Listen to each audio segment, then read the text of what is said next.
বুক জিস্টের সাথে শুনুন বিশ্বসেরা বইগুলোর সারমর্ম।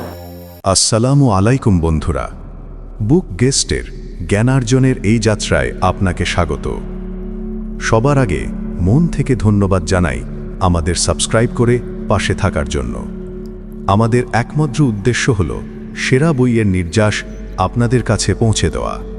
সেই যাত্রায় আজ আমাদের সঙ্গী লেখক ভিকি রবিনের লেখা your money or your life বইটি। ভাবুন তো, আপনি প্রতিদিন সকালে ওঠেন, তৈরি হন, ট্রাফিকের ভিড়ে পড়েন, অফিসে পৌঁছান, তারপর ঘন্টার পর ঘন্টা কম্পিউটারের সামনে বসেন, মিটিং করেন এবং ক্লান্ত হয়ে বাড়ি ফেরেন। আপনি এসব কেন করেন? উত্তর সোজা, টাকা রোজগারের জন্য। কিন্তু আপনি কি কখনো এই টাকার পেছনের আসল চুক্তিটা বুঝেছেন? আসলে আপনি আপনার সময় বিক্রি করছেন। আপনার মাইনে শুধু একটি সংখ্যা নয়, এটি আপনার জীবনের মূল্যবান ঘণ্টাগুলির মূল্য। যখনই আপনি টাকা রোজগারের কথা ভাবেন, সাধারণত মনে আসে আমি এই মাসে এত টাকা আয় করব, আমার বেতন বাড়াতে হবে, এবার বোনাস আসবে ইত্যাদি। কিন্তু সেই টাকার বিনিময়ে আপনি কতটা সময়, কতটা শক্তি এবং কতটা মানসিক স্থান খরচ করেছেন সেদিকে হয়তো কখনো মনোযোগ যায় না। এবার একটি সহজ কথা বুঝুন। টাকা রোজগারের অর্থ হল আপনি আপনার জীবনের অমূল্য ঘণ্টাগুলি অন্য কাউকে দিচ্ছেন, যাতে সে আপনাকে তার বিনিময়ে নোট ধরিয়ে দেয়।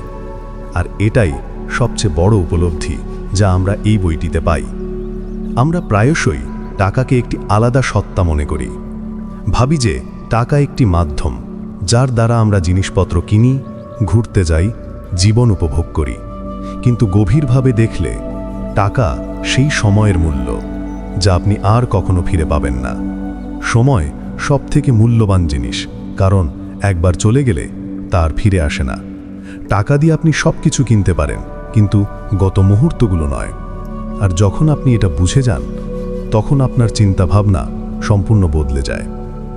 এবার একটু ভাবুন, আপনি যে সমস্ত খরচ করছেন সেগুলো কি সত্যিই প্রয়োজন? যখন আপনি কোনো কিছুর জন্য টাকা খরচ করেন, তখন আসলে আপনি সেই সময়টা খরচ করছেন যা আপনি সেই টাকা রোজগারের জন্য দিয়েছিলেন। ধরুন আপনি 1000 টাকা কোনো কিছুর জন্য খরচ করলেন। সেই 1000 টাকা আপনি কত ঘন্টার পরিশ্রমের মাধ্যমে অর্জন করেছিলেন? এবার প্রশ্ন এটা নয় যে জিনিসটার দাম 1000 টাকা কি না, প্রশ্ন এটা যে সেই জিনিসটা কি আপনার সেই সময়ের যোগ্য ছিল। এবার আসে জীবনযাত্রার কথা। আজকের প্রজন্ম দ্রুত ছুটে চলেছে। Career, social media, fashion, lifestyle, Trends, সব জায়গাতেই আমরা কেবল প্রতিযোগিতায় লেগে আছি।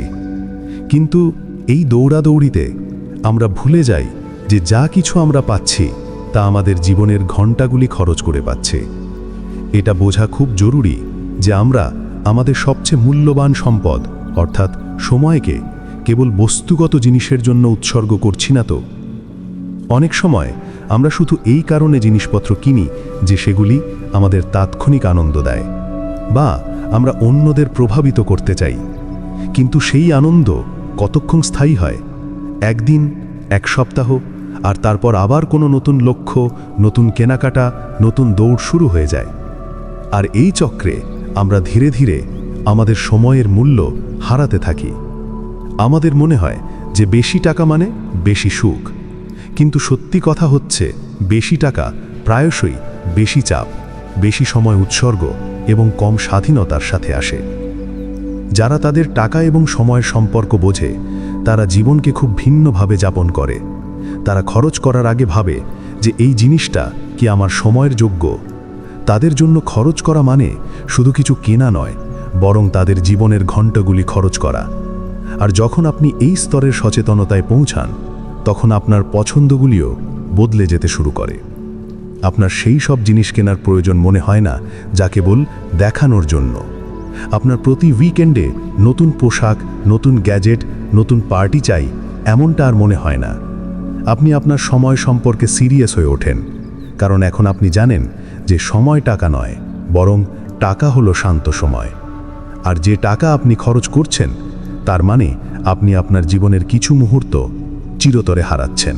সুতরাং পরের বার যখন আপনি কোনো জিনিস কিনতে যাবেন বা কোনো নতুন খরচ পরিকল্পনা করবেন, তখন নিজেকে একটি প্রশ্ন অবশ্যই জিজ্ঞাসা করুন, এটা কি আমার সময়ের যোগ্য? যখন আপনি এই দৃষ্টিকোণ থেকে ভাবতে শুরু করেন, তখনই আসল আর্থিক স্বাধীনতা শুরু হয়। অধ্যায় 2। ভাবুন তো, আপনার মাইনে প্রতি মাসে অ্যাকাউন্টে আসে এবং আপনার মনে হয় যে এটাই আপনার আয়। কিন্তু সত্যিই কি সেই পুরো অর্থ আপনার আসল আয়? না, সত্যিটা হলো যতটা অর্থ আপনি দেখতে পান তার অনেকটাই আপনার কাছ থেকে আগেই কেড়ে নেওয়া হয়েছে এবং আরও অনেকটাই আপনার অজান্তেই ধীরে ধীরে বেরিয়ে যায়। তাই এটা বোঝা খুব জরুরি যে আপনি যা আয় করছেন তা দেখতে যতটা ভালো লাগে, বাস্তবে ততটা আপনার জন্য লাভজনক নয়। যখন আপনি কোনো চাকরিতে থাকেন, তখন আপনি প্রতি মাসে একটা নির্দিষ্ট মাইনে পান, সেটাই আপনার আয় বলে মনে হয়। কিন্তু যদি আপনি গভীরভাবে দেখেন, তবে তা কেবল একটি কাগজের হিসাব। আপনার আসল আয় সেটাই যা সমস্ত খরচ বাদ দেওয়ার পর অবশিষ্ট থাকে। আর শুধু টাকার কথা বলা হচ্ছে না, বরং সময়, শক্তি এবং মানসিক স্থানেরও মূল্য আছে। প্রথমেই ট্যাক্সের কথাই ধরুন। যে গ্রস স্যালারি হয় তার থেকে ট্যাক্স কাটার পর যা অবশিষ্ট থাকে সেটাই আপনার হাতে আসে। কিন্তু কথা এখানেই শেষ হয় না। এবার শুরু হয় সেই সব লুকোনো খরচ যা আপনি আপনার চাকরি করার জন্য করেন। প্রতিদিন অফিসে যাওয়া, যাতায়াত করা, ভালো পোশাক পরা, বাইরে খাওয়া, স্ট্রেস সামলানোর জন্য অতিরিক্ত খরচ করা, এই সব আপনার সেই মাইনে থেকেই যায় যা আপনি অনেক কষ্ট করে অর্জন করেছিলেন। আর শুধু শারীরিক খরচ নয়, আবেগিক এবং মানসিক খরচও আছে। প্রতিদিন যে মানসিক চাপ আপনি সহ্য করেন, সেটাও এক ধরনের মূল্য। যে সময় আপনি আপনার পরিবার, বন্ধু বা নিজের প্যাশনকে দিতে চেয়েছিলেন, সেই সব আপনি অফিসে ব্যয় করছেন। এইগুলি সেই অদৃশ্য ক্ষতি যা আপনি হিসাব করেন না, কিন্তু এগুলি আপনার আসল আয়কে সরাসরি কমিয়ে দেয়। যখন আপনি এই সমস্ত কিছু আপনার মাইনে থেকে বাদ দেন, তখন যা অবশিষ্ট থাকে সেটাই আপনার নেট রিয়েল ইনকাম, অর্থাৎ যা আসলে আপনার কাছে থাকে, আর্থিকভাবেও এবং জীবনযাত্রার মান হিসেবেও। অনেক সময় এই নেট ইনকাম এত কম হয় যে আপনি ভাবেন, এই সব কি সত্যি এর যোগ্য? আজকের যুব সমাজ একটি ভান করা জীবনযাপন করছে, যেখানে সব কিছুই দেখাতে হবে, ভালো চাকরি, ব্র্যান্ডের জিনিস, ইনস্টাগ্রামের হাইলাইটস। কিন্তু এই সব কিছু বজায় রাখার জন্য যে মূল্য দিতে হয় তা চোখে পড়ে না। এমন একটি সময় আসে যখন আপনি নিজেকে জিজ্ঞাসা করেন, আমি যা করছি তা কি শুধু টাকার জন্য নাকি জীবনের জন্য? আর এই প্রশ্ন তখনই ওঠে যখন আপনি বোঝেন যে আপনার আসল আয় শুধু সেই পরিমাণ অর্থ নয় যা ব্যাংকে আসে, বরং আপনার জীবনে যে মান বজায় থাকে সেটাই আসল আয়। অনেকে বছরের পর বছর এই ভ্রান্ত ধারণায় জীবনযাপন করেন যে তাদের আয় বাড়ছে, কিন্তু আসলে তাদের নেট রিয়েল ইনকাম কমতে থাকে, কারণ দায়িত্ব বাড়ে, খরচ বাড়ে এবং মানসিক চাপও বাড়ে। প্রতিটি পদোন্নতির সাথে যে অতিরিক্ত টাকা আসে তা তার চেয়েও বেশি অতিরিক্ত মানসিক চাপ এবং সময়ের দাবিও নিয়ে আসে। আর ধীরে ধীরে আপনি সেই মানুষ হয়ে ওঠেন যে কেবল কাজ করে, খরচ করে এবং আবার কাজ করে। এবার এই চক্রটা বোঝার সময় এসেছে। আপনি যদি আপনার জীবনকে সঠিক দিকে নিয়ে যেতে চান, তবে সবার আগে আপনার আসল আয়কে চিনুন। শুধু টাকা নয়, বরং সেই স্বাধীনতা, সেই সময়, সেই শান্তি যা আপনার কাছে অবশিষ্ট থাকে, সেটাই আপনার আসল আয়। এই উপলব্ধি নিয়ে যখন আপনি এগিয়ে যান, তখন আপনি খরচ করার আগে ভাবেন, চাকরি বেছে নেওয়ার সময় ভাবেন এবং নিজের জীবনকে ডিজাইন করতে শুরু করেন, শুধু বাঁচার জন্য নয়, বরং সচেতনতার সাথে বাঁচার জন্য। সুতরাং পরের বার যখন আপনি আপনার মাইনে দেখবেন, তখন নিজেকে জিজ্ঞাসা করুন, এর মধ্যে আমার কি আছে এবং এর জন্য আমি কি হারিয়েছি।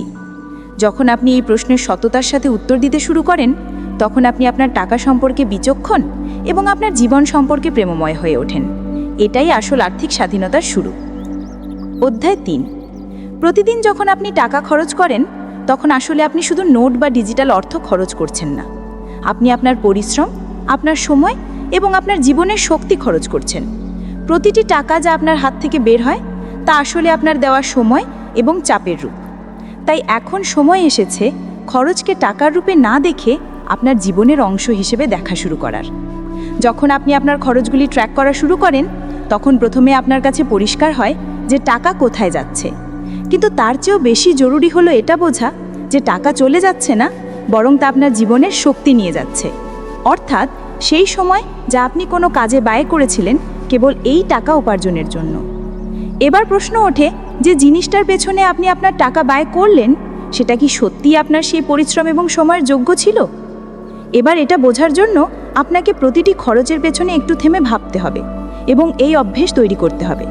প্রতিবার যখন আপনি খরচ করতে যাচ্ছেন তখন নিজেকে এই একটি বাক্য জিজ্ঞাসা করুন, এই জিনিসটা কি আমার জীবনের শক্তির যোগ্য?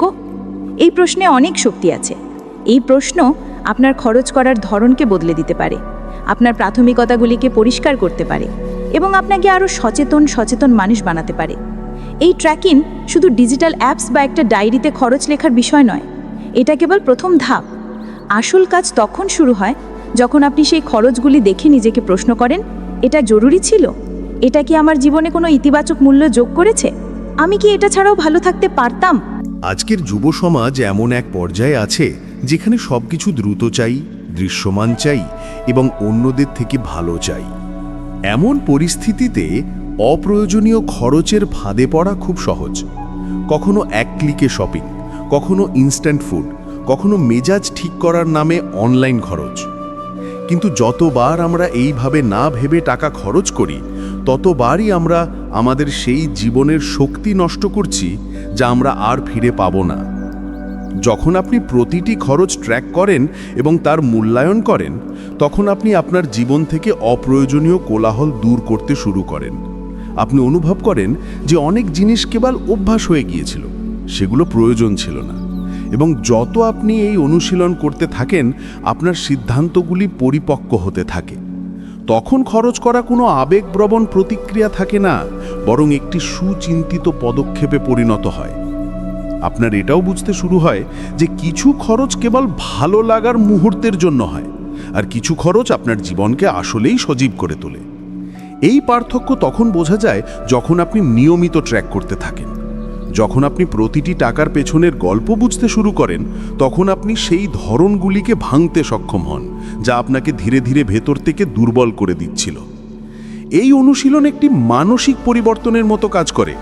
যখন আপনি আপনার কঠোর উপার্জিত অর্থকে আপনার সময় এবং শক্তির সাথে সংযুক্ত করেন, তখন আপনি এটিকে এত সহজে প্রবাহিত হতে দেন না।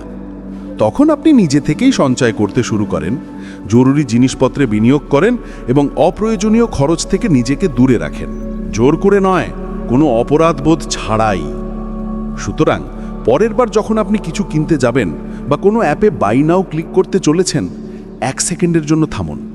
নিজেকে জিজ্ঞাসা করুন, আমি কি আমার জীবনের শক্তি, আমার সময়, আমার পরিশ্রম এই জিনিসটার জন্য ব্যয় করতে চাই? যদি উত্তর হ্যাঁ হয়, তবে অবশ্যই খরচ করুন, মন খুলে, হৃদয় দিয়ে। কিন্তু যদি উত্তর না হয়, তাহলে বুঝে নিন যে আপনি আপনার জীবনের একটি অত্যন্ত মূল্যবান ইউনিট বাঁচিয়েছেন। এই সহজ কিন্তু শক্তিশালী অভ্যাস থেকেই আপনার আর্থিক স্বাধীনতার যাত্রা শুরু হয়। কারণ যখন আপনি আপনার প্রতিটি খরচ নিয়ন্ত্রণ করতে শিখে যান, তখন আপনি আপনার জীবনকেও নিয়ন্ত্রণ করতে শুরু করেন। আর এটাই সবচেয়ে বড় গেম চেঞ্জার। অধ্যায় 4, কম দিয়ে বেশি। এটি একটি পুরনো প্রবাদ মনে হতে পারে, কিন্তু আজকের দুনিয়ায় এটি সবচেয়ে আধুনিক চিন্তাভাবনা। যখন সব কিছু আরও পাওয়ার দৌড়ে ছুটছে এবং মানুষ বেশি দেখানোর, বেশি কেনার, বেশি করার চেষ্টায় ক্লান্ত হয়ে পড়ছে, তখনই কম দিয়ে বেশির ভাবনা আপনাকে সবার থেকে আলাদা, স্মার্ট এবং শান্ত করে তোলে। মিতব্যয়িতা বা সরলতার অর্থ এই নয় যে আপনি নিজেকে কষ্ট দেবেন বা নিজের থেকে জিনিসপত্র কেড়ে নেবেন। এর মানেও নয় যে আপনি নিজেকে পৃথিবী থেকে বিচ্ছিন্ন করে নেবেন বা কোনো কুঁড়ে ঘরে বসবাস শুরু করবেন। আসল সরলতার অর্থ হলো অপ্রয়োজনীয় জিনিসপত্র থেকে মুক্তি। সেই স্বাধীনতা যা আপনার মনে শান্তি আনে, মনোযোগ বাড়ায় এবং আপনাকে একটি পরিষ্কার মানসিকতা দেয়। যখন আপনি কম খরচ করার অভ্যাস করেন, তখন আপনি আসলে সেই মিথ্যে প্রতিযোগিতা থেকে বেরিয়ে আসেন যেখানে বেশিরভাগ মানুষ আটকে থাকে। আপনি বোঝেন যে প্রতিটি প্রয়োজনীয় জিনিসকে মাস্ট হ্যাভ বানানো জরুরি নয়। আপনি নিজেকে জিজ্ঞেস করতে শুরু করেন যে আসলেই কি আমার এটা প্রয়োজন? আর এই প্রশ্ন থেকেই স্বাধীনতার শুরু। কম দিয়ে বাঁচার মানে এই নয় যে আপনি কিছুই নেবেন না। এর মানে হলো আপনি কেবল সেটাই নেবেন যা সত্যিই মূল্য দেয়। এতে আপনার মনও হালকা থাকে আর আপনার পকেটও। কারণ যত খরচ কমে, তত আপনার সঞ্চয় বাড়ে এবং আর্থিক স্বাধীনতার দিকে আপনার পথ পরিষ্কার হতে থাকে। যখন আপনি সরলতাকে গ্রহণ করেন তখন আপনার কাছে টাকা বাঁচে এবং সেই টাকা আপনি বিনিয়োগ করতে পারেন, নিজেকে উন্নত করার কাজে লাগাতে পারেন বা কেবল একটি সুরক্ষিত ভবিষ্যৎ তৈরি করতে পারেন। এতে আপনি তাদের থেকে অনেক এগিয়ে যেতে পারেন যারা বেশি আয় করে কিন্তু তার চেয়ে বেশি খরচও করে ফেলে। ভাবুন তো, যখন আপনার কাছে কম খরচের বোঝা থাকে তখন আপনি কম আয় করেও বাঁচতে পারেন। এর মানে হলো আপনাকে প্রতিদিন এমন কোনো কাজে নিজেকে জড়াতে হয় না যা আপনি অপছন্দ করেন, কেবল ইএমআই পরিশোধ করার জন্য। এটাই আসল স্বাধীনতা। যখন আপনি আপনার খরচ নিয়ন্ত্রণ করতে পারেন তখন আপনার জীবনও নিয়ন্ত্রণে আসতে শুরু করে। আর এটাই সবচেয়ে বড় গেম চেঞ্জার। কম দিয়ে বাঁচা একটি শক্তিশালী পদক্ষেপ, কারণ এটি আপনাকে সেই জিনিস শেখায় যা বেশিরভাগ মানুষ কখনো শিখতে পারে না: শৃঙ্খলা, মনোযোগ এবং নিয়ন্ত্রণ। এটি আপনাকে শেখায় যে আপনি আপনার জীবনের প্রতিটি সিদ্ধান্ত নিজেই নিয়ন্ত্রণ করতে পারেন, কেবল সোশ্যাল মিডিয়া, বিজ্ঞাপন বা অন্য কারো জীবনযাত্রা দেখে নয়। সরলতা আপনাকে বাইরের শান্তি নয়, ভেতরের শান্তি দেয়। যখন আপনার কাছে কম থাকে তখন আপনি আরও প্রশংসা করতে শেখেন। যখন আপনি অপ্রয়োজনীয় জিনিসপত্র ছেঁটে ফেলেন তখন আপনার কাছে যা থাকে তা আরও মূল্যবান মনে হতে থাকে। এতে আপনি দৌড় থেকে পালিয়ে যান না, বরং সেই দৌড়ের প্রয়োজনই অনুভব হয় না। মিতব্যয়িতা আপনাকে দেখানে পানা থেকে বাঁচায়। আপনাকে নিজেকে প্রমাণ করার প্রয়োজন মনে হয় না, কারণ আপনি ভেতর থেকে জানেন যে আপনি কি। যখন আপনার একটি অভ্যন্তরীণ মূল্যবোধ ব্যবস্থা থাকে তখন আপনার বাইরের বৈধতার প্রয়োজন হয় না। এবং সবচেয়ে মহত্বপূর্ণ কথা হলো, যখন আপনি কম দিয়ে বাঁচতে শেখেন তখন আপনার জীবনে একটি স্থান তৈরি হয় ভাবতে, বুঝতে, ভালো সিদ্ধান্ত নিতে। আপনি নিজেকে আরও ভালোভাবে জানতে পারেন, আর এই আত্মজ্ঞানই সবচেয়ে বড় পুরস্কার। সুতরাং যদি আপনার মনে হয় যে কম দিয়ে বেশি বাঁচা পুরনো দিনের চিন্তাভাবনা, তবে আবার ভাবুন। আজকের সময় যেখানে সবাই বাইরের জিনিস দিয়ে নিজেকে পূর্ণ করতে ব্যস্ত, সেখানে কম দিয়ে বাঁচা আসল শক্তি। কারণ তখন আপনি জিনিসের মালিক হন, জিনিস আপনার মালিক নয়। আর্থিক স্বাধীনতা কেবল বেশি আয় করে আসে না, তা আসে কম দিয়ে বাঁচা, ভাবা এবং ভারসাম্যপূর্ণ চলার মাধ্যমে। তাই আজ না হোক কাল আপনাকে এই কম দিয়ে বেশির চিন্তাভাবনার দিকে আসতেই হবে। তাহলে কেন এখন থেকেই এর শুরু করা না হোক? একটু সরলতা, একটু নিয়ন্ত্রণ এবং প্রচুর স্বাধীনতা। অধ্যায় 5। টাকা উপার্জন করা এক জিনিস, কিন্তু সেই টাকার হিসাব রাখা এবং কার বৃদ্ধি বোঝা সম্পূর্ণ অন্য জিনিস। এটাই সেই পার্থক্য যা সবসময় টাকার পেছনে ছোটা মানুষ এবং যারা তাদের টাকা নিয়ে খেলা করে তাদের মধ্যে বিদ্যমান। আর এই পার্থক্যের শুরু হয় একটি সহজ অভ্যেস থেকে: মানিগ্রাফ তৈরি করা। আজকের ব্যস্ত দুনিয়ায় অনেকেই কেবল কাজ করে যাচ্ছেন, টাকা উপার্জন করছেন, খরচ করছেন, কিন্তু কখনো থেমে দেখেন না যে তাদের টাকা আসলে কোথায় যাচ্ছে, কতটা বাড়ছে, কতটা বাড়ছে। এই সব কিছু একটা ব্লাইন্ড স্পট হয়ে থাকে যতক্ষণ না আপনি তা দৃশ্যমান রূপে দেখেন। মানিগ্রাফেরই সবচেয়ে সহজ এবং শক্তিশালী উপায়। যখন আপনি প্রতি মাসে আপনার আয়, খরচ এবং নিট মূল্য ট্র্যাক করেন তখন আপনার আর্থিক জীবন একদম পরিষ্কার হয়ে যায়। মনিগ্রাফ আপনাকে শুধু সংখ্যা দেখায় না, এটি একটি গল্প বলে আপনার উপার্জনের, আপনার সঞ্চয়ের, আপনার অগ্রগতির এবং আপনার ভুলগুলিরও।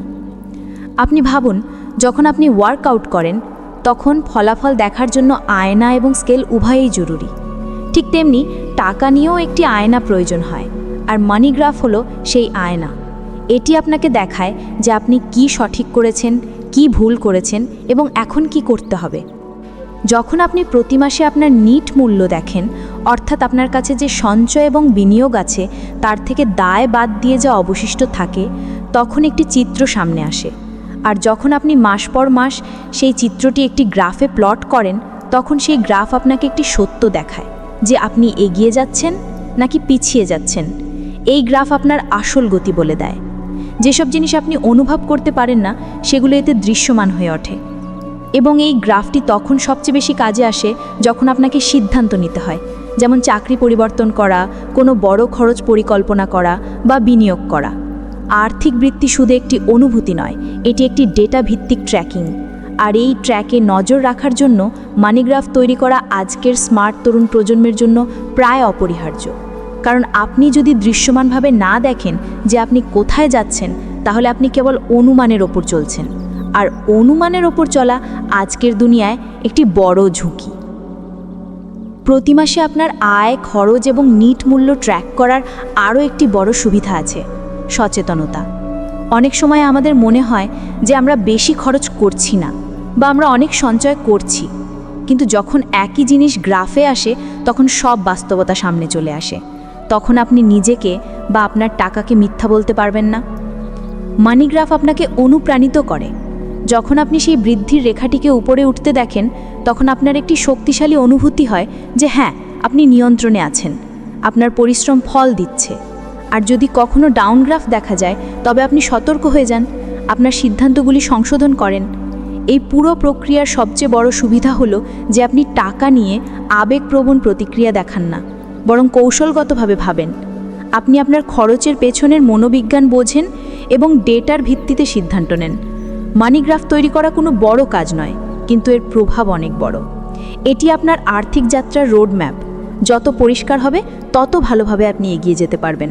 সুতরাং আপনি যদি সত্যিই চান যে আপনার জীবনে টাকা নিয়ে স্বচ্ছতা, নিয়ন্ত্রণ এবং বৃদ্ধি আসুক, তবে প্রতি মাসে 15 মিনিট সময় বের করুন এবং আপনার মানি গ্রাফ আপডেট করুন। কারণ ট্র্যাক না করলে আপনি বৃদ্ধি অনুভব করতে পারবেন না, আর বৃদ্ধি ছাড়া কোনো স্বাধীনতা কেবল একটি স্বপ্নই থেকে যায়। অধ্যায় 6। কখনো কখনো মনে হয় যে আমাদের কাছে যদি আরও টাকা থাকতো, তাহলে আমরা আরও সুখী হতে পারতাম। আরেকটু আয় করি, আরেকটু কিনি, আরেকটু বাঁচি। কিন্তু একটি নির্দিষ্ট সময়ের পর এই আরও একটু কেমন কোনো সময় শেষ হয় না। আর এই অন্তহীন দৌড়ের মাঝে আমরা ভুলে যাই যে আসল সুখ কোথায় ছিল। আসলে প্রতিটি খরচের একটি সন্তুষ্টির স্তর আছে, একটা ফুলফিলমেন্ট কার্ভ, যা বলে দেয় যে কখন টাকা সত্যিই আনন্দ দেয় এবং কখন তা কেবল একটি অভ্যাসে পরিণত হয়। যখন আপনি কোনো জিনিসের জন্য খরচ করেন, তখন শুরুতে আপনার একটি ইতিবাচক অনুভূতি হয়, এক ধরনের আবেগপ্রবণ উচ্চতা। কিন্তু সেই আনন্দ ধীরে ধীরে কমতে থাকে। যখন আপনি একই কাজ বারবার করেন বা সীমা ছাড়িয়ে খরচ করেন, তখন সেই আনন্দ কমে যায়। আর তারপর এমন একটি বিন্দু আসে যখন খরচ করা থেকে আনন্দ পাওয়া বন্ধ হয়ে যায়, বরং উল্টো চাপ এবং বিরক্তি অনুভব হয়। এখান থেকেই শুরু হয় ডিমিনিশিং রিটার্নসের খেলা। সমস্যা হলো বেশিরভাগ মানুষ এই মোড়টি চিনতে পারে না। তাদের মনে হয় যে হয়তো আরও একটু খরচ করলে আবার সেই অনুভূতি ফিরে আসবে যা আগে এসেছিল। কিন্তু এমনটা হয় না। কার্ভের যে চূড়া ছিল, আপনি তা পেরিয়ে গেছেন। এরপর যত খরচ করবেন, তত কম সন্তুষ্টি পাবেন।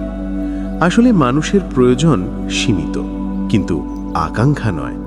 আর যখন আমরা আকাঙ্ক্ষাকে প্রয়োজন ভেবে খরচ করি, তখন পরিতৃপ্তির পরিবর্তে শূন্যতা অনুভব হয়।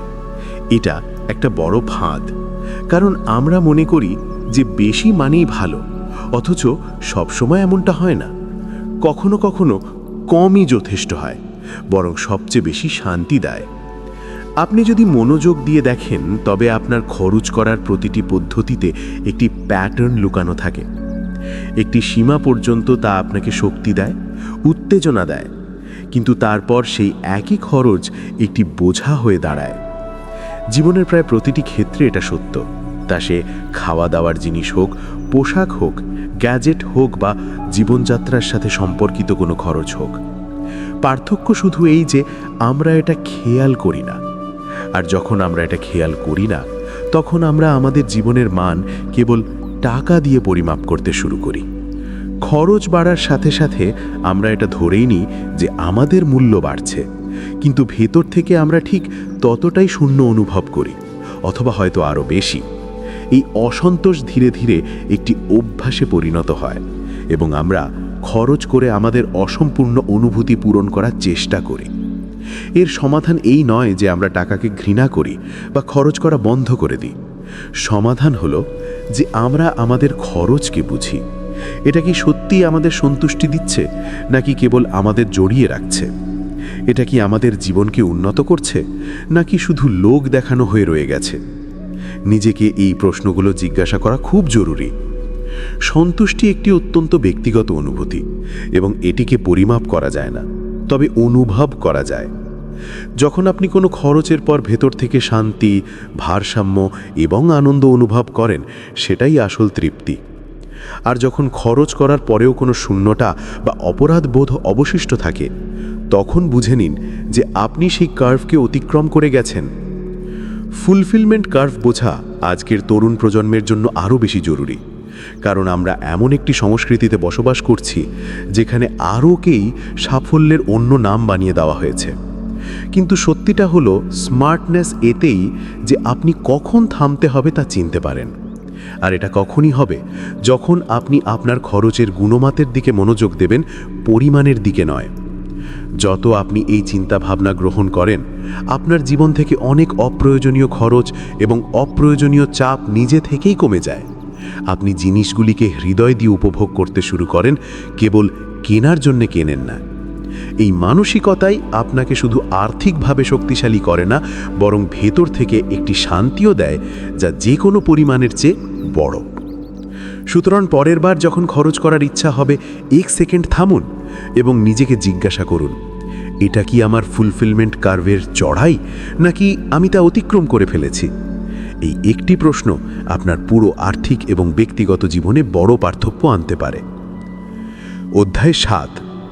ভাবুন তো, আপনি সকালে উঠছেন কিন্তু অ্যালার্মের কারণে নয়, এবং অফিসের টেনশনের কারণেও নয়। আপনি কেবল এই কারণে উঠছেন কারণ আপনার ঘুম সম্পূর্ণ হয়েছে। কোনো ডেডলাইন নেই, কোনো বসের মেসেজ নেই, কোনো তাড়াহুড়ো নেই। আপনার পুরো দিনটি কেবল আপনার ইচ্ছা মতো চলে। এটাই আসল আর্থিক স্বাধীনতা, আর এটাই সেই জায়গা যেখানে প্রত্যেককে পৌঁছানো উচিত। কিন্তু এই স্বপ্ন কেবল স্বপ্নই থেকে যাবে না যদি আপনি এখন থেকেই এর পরিকল্পনা শুরু করেন। স্বাধীনতার অর্থ হলো আপনার কাছে এত টাকা বা প্যাসিভ ইনকাম থাকবে যার দ্বারা আপনার সমস্ত প্রয়োজন কোনো সক্রিয় চাকরি বা শারীরিক পরিশ্রম ছাড়াই পূরণ হতে পারবে। আর এর জন্য প্রথম পদক্ষেপ হলো একটি সুস্পষ্ট মানসিকতা। অনেক লোক মনে করে যে আর্থিক স্বাধীনতা কেবল ধনী ব্যক্তিদের জন্য, কিন্তু আসলে এটা একটা পরিকল্পনা এবং শৃঙ্খলার খেলা, কেবল বড় অঙ্কের টাকার নয়। এর পেছনের মূল নীতি সোজা। আপনাকে দুটি জিনিসের উপর কাজ করতে হবে। প্রথমত, আপনার প্রয়োজনগুলিকে বুদ্ধিমত্তার সাথে সীমিত করা, এবং দ্বিতীয়ত, প্যাসিভ ইনকামের উৎস তৈরি করা। এবার মনোযোগ দেওয়ার মতো বিষয় হলো, বেশিরভাগ লোক পুরো মনোযোগ উপার্জন করার উপর দেয়, কিন্তু উপার্জনের চেয়েও বেশি জরুরি হলো সঞ্চয় এবং বিনিয়োগ। কারণ আপনি যতটা উপার্জন করেন তার চেয়েও বেশি জরুরি হলো আপনি সেই টাকা কিভাবে সামলান। যদি আপনি প্রত্যেক মাসের মাইনে পুরোপুরি খরচ করে দেন, তবে আপনি লাখ টাকা উপার্জন করলেও কখনো স্বাধীন হতে পারবেন না। আর্থিক স্বাধীনতা শুরু হয় একটি সহজ কিন্তু শক্তিশালী প্রশ্ন দিয়ে: আমার প্রতি মাসে বেঁচে থাকার জন্য কত টাকা প্রয়োজন? যখন আপনি এর উত্তর ফাঁচে পান, তখন আপনি আপনার আর্থিক লক্ষ্য পরিষ্কার করে ফেলেন। তারপর সেই লক্ষ্যকে নিয়মিত আয়ে পরিণত করার পরিকল্পনা শুরু হয়। এইখান থেকে আসে প্যাসিভ ইনকামের ধারণা। এমন অর্থ যা আপনার ঘুমের মধ্যেও আসতে থাকে, যেমন বিনিয়োগ থেকে রিটার্ন, ভাড়ার আয়, ডিজিটাল পণ্যের বিক্রয়, বা এমন কোনো সিস্টেম যা আপনার পরিশ্রম ছাড়াই চলতে থাকে। এই আয় ধীরে ধীরে তৈরি হয়, কিন্তু একবার তৈরি হয়ে গেলে আপনার জীবন সম্পূর্ণ বদলে যেতে পারে। এবার এই পুরো যাত্রায় সবচেয়ে বড় ভূমিকা পালন করে ধারাবাহিকতা। আর্থিক স্বাধীনতা একদিনের কাজ নয়, এটি একটি জীবনযাত্রা। এর মানে হলো প্রতি মাসে আপনার আয়ের কিছু অংশ সঞ্চয় করা, বুদ্ধিমত্তার সাথে বিনিয়োগ করা এবং অপ্রয়োজনীয় খরচ থেকে নিজেকে নিয়ন্ত্রণ করা। আর যখন আপনি এই সব কিছু নিয়মিত করেন, তখন আপনি একটি শক্তিশালী আর্থিক ভিত্তি তৈরি করেন। এই ভিত্তির ওপর দাঁড়িয়ে থাকে আপনার স্বাধীন হবার পরিকল্পনা। এই পরিকল্পনা শুধু অর্থের কথা বলে না, আর শুধু অবসরের কথাও বলে না। এটি এমন একটি ভবিষ্যতের কথা বলে যেখানে আপনি আপনার প্যাশন অনুসরণ করতে পারেন, আপনার পরিবারকে আরও বেশি সময় দিতে পারেন, ভ্রমণ করতে পারেন, নতুন কিছু শিখতে পারেন, এই ভয় ছাড়াই যে পরের মাইনে কখন আসবে। এই প্রক্রিয়ায় আপনাকে ধৈর্য ধরতে হয়, কারণ ফলাফল রাতারাতি পাওয়া যায় না। কিন্তু একবার যদি আপনি এই পরিকল্পনাকে আপনার অভ্যাসে পরিণত করে নেন, তবে প্রতি মাসে আপনি সেই দিনের আরও কাছে পৌঁছাতে থাকেন যেদিন আপনাকে কাজ করার প্রয়োজন হবে না, কেবল ইচ্ছা হবে। তরুণদের জন্য এই পরিকল্পনা আরও বেশি জরুরি, কারণ আজ আপনি যেই ছোট ছোট সঞ্চয় এবং বুদ্ধিমত্তা দেখাচ্ছেন, সেটাই আগামীকাল আপনাকে সেই স্তরে নিয়ে যাবে যেখানে আপনি সত্যি স্বাধীন হতে পারবেন। কেউ আপনাকে নির্দেশ দিতে পারবে না যে কি করতে হবে, কখন করতে হবে। সুতরাং আর্থিক স্বাধীনতা কেবল টাকা উপার্জনের খেলা নয়, এটি একটি চিন্তা ভাবনা, একটি স্বপ্ন এবং সর্বোপরি এটি নিজের প্রতি একটি দায়িত্ব। কারণ যখন আপনি নিজের জন্য এই স্বাধীনতা অর্জন করেন, তখন আপনার জীবনের প্রতিটি দিক, তা সে মানসিক স্বাস্থ্য হোক, সম্পর্ক হোক বা আত্ম-উন্নতি হোক, সব কিছু আরও উন্নত হয়। এবার ভাবুন, আপনি কি সেই স্বাধীনতার জন্য প্রস্তুত? কারণ এটা কোনো ভাগ্য নয়, এটা একটি পছন্দ। অধ্যায় 8। ভাবুন আপনি সারা জীবন শুধু এই দৌড়ে লেগে রইলেন যে বেশি বেশি টাকা আয় করতে হবে, কিন্তু শেষ পর্যন্ত নিজেকে এই প্রশ্ন করতে হলো, আমি এই সব কিসের জন্য করেছি? যদি আপনার কাছে টাকা থাকে কিন্তু উদ্দেশ্য না থাকে, তবে সেই টাকা কেবল একটি সংখ্যা। কিন্তু যখন টাকা কোনো উদ্দেশ্যের সাথে যুক্ত হয়, তখন তা একটি মাধ্যম হয়ে ওঠে আপনার জীবনকে উন্নত, গভীর এবং সত্য করার জন্য। আজকের যুব সমাজ প্যাশন নিয়ে কথা বলে, পারপাস নিয়ে কথা বলে, কিন্তু যখন টাকার কথা আসে তখন বেশিরভাগ মানুষ কেবল মাসের মাইনে, ইএমআই এবং খরচের জালে ফেসে থাকে। এখানেই থেমে ভাবার প্রয়োজন, আপনার টাকা কি আপনাকে সেই দিকে নিয়ে যাচ্ছে যেখানে আপনি সত্যিই যেতে চান? টাকাকে উদ্দেশ্যের সাথে যুক্ত করার অর্থ হল প্রতিটি আর্থিক সিদ্ধান্তকে আপনার জীবনের বড় উদ্দেশ্যের সাথে সামঞ্জস্যপূর্ণ করা। যদি আপনার স্বপ্ন হয় স্বাধীন হয়ে পৃথিবী ঘোরা, তবে আপনার খরচ, সঞ্চয়, বিনিয়োগ সেই দিকে কাজ করা উচিত। যদি আপনার উদ্দেশ্য হয় নিজের কিছু শুরু করা, তবে আপনার আর্থিক পরিকল্পনা সেই পথকে সহজ করতে সাহায্য করা উচিত। এর জন্য একটি কাঠামো প্রয়োজন, এমন একটি সিস্টেম যা আপনাকে নিজেকে বুঝতে, টাকাকে ট্র্যাক করতে এবং ধীরে ধীরে আর্থিক স্বাধীনতার দিকে এগিয়ে যেতে সাহায্য করবে। এই কারণে your money or your life বইয়ের 9 ধাপের পরিকল্পনা এত প্রভাবশালী। প্রথম ধাপ হলো আপনার আর্থিক অতীতকে দেখা। আপনি আজ পর্যন্ত যে টাকা উপার্জন করেছেন এবং খরচ করেছেন, সেই সব কিছু একবার সামনে নিয়ে আসা। এতে আপনি বোঝেন যে আপনি কতটা পরিশ্রম করেছেন এবং তা কোথায় গেছে। দ্বিতীয় ধাপ হলো আপনার বাস্তব আয়কে বোঝা, অর্থাৎ আপনার যে আয় আছে তার থেকে সময়, চাপ এবং খরচ বাদ দেওয়ার পর কতটা অবশিষ্ট থাকে, এটাই আপনার আসল আয়। তৃতীয় ধাপ হলো প্রতিটি খরচকে ট্র্যাক করা, প্রতিটি টাকার হিসাব রাখা, যাতে আপনি জানতে পারেন যে আপনার টাকা কোন দিকে যাচ্ছে। চতুর্থ ধাপ হলো প্রতিটি খরচের উপর নিজেকে প্রশ্ন করা যে এই খরচ কি আমার জীবনের শক্তির যোগ্য? এই প্রশ্নই অপ্রয়োজনীয় খরচ বন্ধ করার সবচেয়ে শক্তিশালী চাবি।